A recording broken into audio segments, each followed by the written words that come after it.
Preguntábamos antes de la pausa si usted entiende que el Ministerio de Educación tiene capacidad desde el punto de vista del manejo y de la gerencia para lo que significa el 4% de un presupuesto que evidentemente tendrá algunos aumentos con referente a este, que ronda alrededor de 340.000 millones de pesos.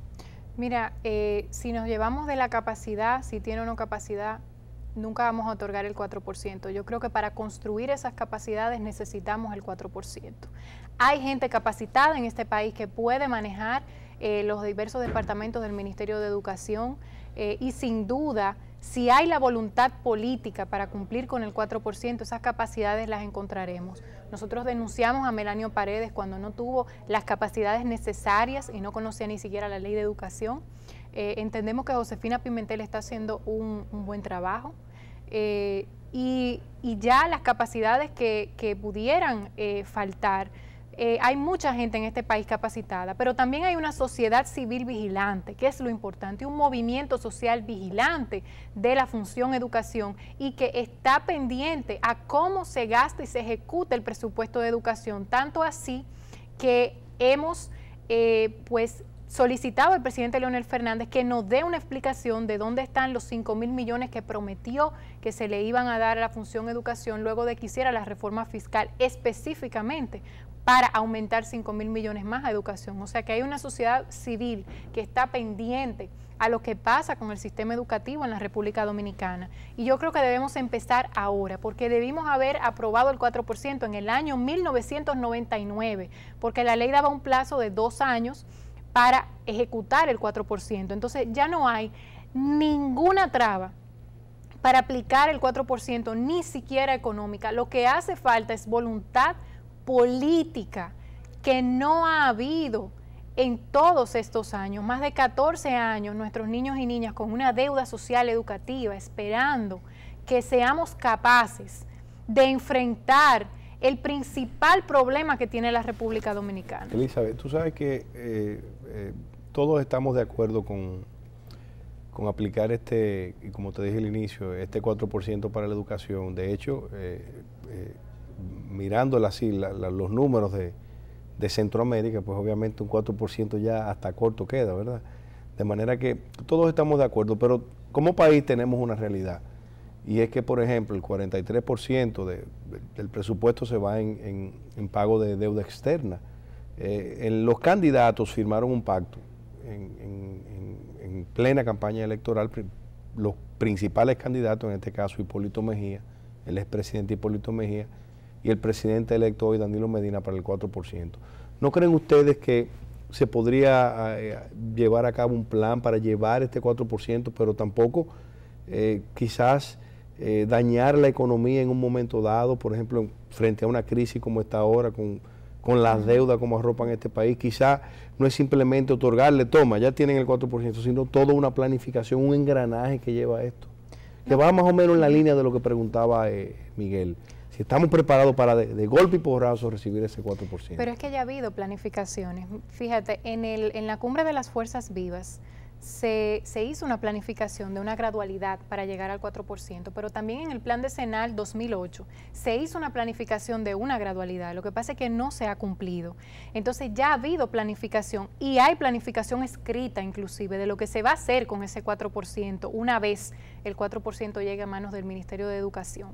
Por eso digo, lo que hace falta es voluntad política. Aunque gastemos el dinero en deuda externa, Coalición Educación Digna hizo un documento de posición en materia económica que se le entregó a cada legislador, y el documento decía exactamente de dónde económicamente se podían sacar las partidas para la función educación para llegar al 4% sin afectar la economía dominicana. Entonces es posible y nosotros lo demostramos. Porque la nueva Constitución, me parece que el 174, plantea claro que las leyes que comprometan el presupuesto tienen que tener la identificación de dónde va a sacarse ese dinero.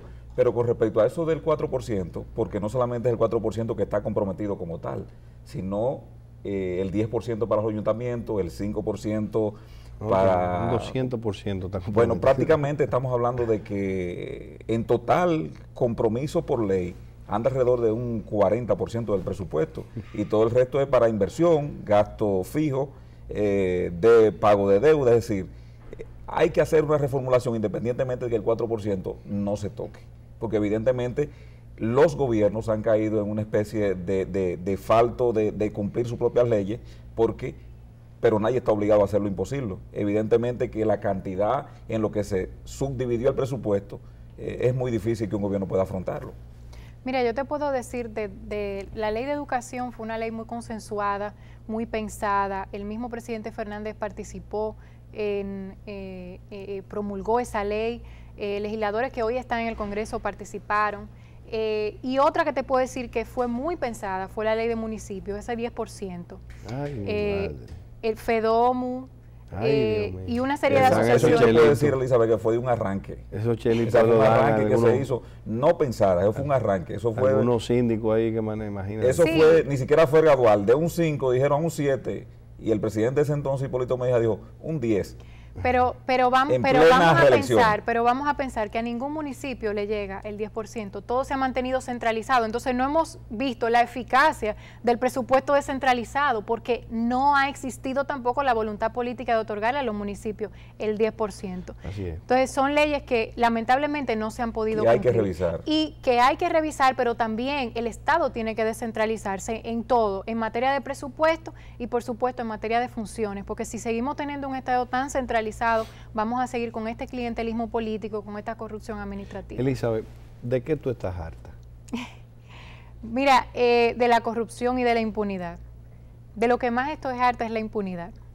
De la impunidad. Así es. Una pregunta, el tiempo en televisión es breve, por mi parte una última pregunta. ¿Se han reunido ustedes, se reunieron en la campaña con los candidatos para ver su punto de vista, escucharon de cerca su propuesta y en este caso se han reunido ustedes con el presidente electo? Mira, mucho antes de la campaña, ni siquiera en campaña, nos reunimos con todos los candidatos de los partidos políticos. Los precandidatos, ¿no? Los precandidatos de los partidos políticos, vimos sus propuestas, analizamos sus propuestas, hicimos documentos para pasar a nuestros miembros para que vieran las propuestas. Porque nosotros no somos antisistema o protestamos por protestar, tenemos una base y sobre esa base nosotros hablamos. No nos hemos reunido con el presidente electo, de hecho me lo encontré hace poco en la inauguración del local, del nuevo set de Alicia Ortega de Noticias SIN y le hice la pregunta de por qué no había mujeres en la comisión de transición, sí, me atreví, y me dijo que no era el gobierno, que en el gobierno venían mujeres, y yo espero que cumpla eso, porque ya las mujeres estamos esperando una mayor participación en la política activa. Tú sabes que, me imagino que ustedes estudiaron a fondo la propuesta en materia de educación del candidato, del presidente electo. Danilo Medina, que me parecía que él iba a comenzar un periodo en estos 4 años con primer grado. Ustedes, la tanda única. La tanda única. ¿Ustedes están de acuerdo ustedes? ¿Analizaron esa propuesta? ¿Es viable? Sí, nosotros estudiamos las propuestas. Son propuestas todas maravillosas, son grandes promesas. Ahora vamos a ver si van a cumplir. Claro que es viable, pero tenemos que saber que con el presupuesto que tenemos ahora, si no hemos podido mantener la tanda que tenemos de 8 a 12, es imposible que podamos nosotros mantener la tanda única. Entonces, vamos a aumentar el presupuesto, vamos a cumplir con la promesa que hicimos a la sociedad civil, pero sobre todo a cumplir con la ley, a la promesa que le hicimos a la sociedad dominicana. Y todas esas propuestas se pueden realizar, porque por supuesto el sistema educativo tiene que mejorar y hay que encontrar una paridad entre los padres que se van a trabajar y que llegan a su casa a las 5 de la tarde y los niños que salen a las 12 y los padres tienen que salir del trabajo para buscar a sus hijos y luego volver al trabajo. Entonces la tanda única en muchos países se ha aplicado y es viable, pero ¿cuáles son los contenidos que vamos a dar en esa tanda única? Elizabeth, para nosotros ha sido un placer tenerte por aquí.